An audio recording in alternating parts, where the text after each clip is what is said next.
तुम्ही कधी विचार केलाय का की तुमच्या ताटात येणारा पदार्थ किती सुरक्षित आहे? कारण आता थेट FDA आयुक्तांनी मुंबईतील 6 नामांकित हॉटेल्स, रेस्टॉरंट्स आणि बेकऱ्यांवर असा काही दणका दिलाय की हॉटेलवाल्यांची झोपच उडाली आहे. डॅशिंग अधिकारी म्हणून ओळखले जाणारे FDA आयुक्त तुकाराम मुंढे यांनी पदभार स्वीकारल्यापासूनच कठोर कारवाईचा सपाटा लावलाय.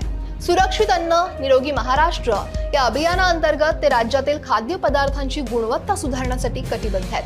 ग्राहकांना नमस्कार मित्रांनो, महाराष्ट्रात अन्न सुरक्षेबाबत आता कुठलीही तडजोड होणार नाही असं स्पष्टपणे संदेश अन्न सुरक्षा प्रशासनाने आयुक्त तुकाराम मुंढे यांनी दिलेला आहे.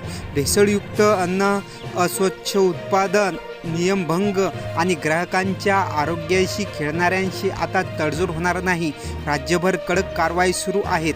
या व्हिडिओमध्ये आपण जाणून घेणार आहोत अन्न सुरक्षा माहिती मोहिमेची बेकरी, हॉटेल आणि खाद्य व्यवस्थेवर काय परिणाम होणार आहेत. तुकाराम मुंढे यांनी आयुक्तपदी स्वीकारल्यानंतर राज्यभर अन्न सुरक्षा मोहीम सुरू झालेली आहे. अनेक जिल्ह्यात छापे, नमुने तपासणी, गुटखा जप्ती, भेसळयुक्त दूध, पनीर, मिठाई, खाद्यतेल आणि इतर अन्नपदार्थावर कारवाई करण्यात आलेली आहे. अन्न नागरिकांसाठी परवाने, स्वच्छता, उत्पादनासाठी गुणवत्ता लेबिंग आणि साठवणुकीचे नियम काटेकोरपणे पाळण्याचे निर्देश देण्यात आलेले आहे आणि कुठलीही त्यामध्ये असुरक्षितता बाळगल्यास त्याच्यावर मोठी कारवाई केली जाणार आहे आणि नागरिकांच्या आरोग्याचा खेळ खेळणाऱ्यांना कठोर शिक्षा होईल असा प्रशासन विभागाने संदेश दिलेला आहे. आणि भावनिक तर त्याचप्रमाणे मित्रांनो, आपण आपल्या कुटुंबाचे अन्न विकत घेतो ते सुरक्षित अन्न असते का? हा प्रत्येक नागरिकांचा अधिकार आहे. जर निकृष्ट आणि भेसळयुक्त अन्नामध्ये एखादा लहान मुलांचे किंवा ज्येष्ठ नागरिकांचे आरोग्य धोक्यात आले तर त्याची भरपाई कोण करणार?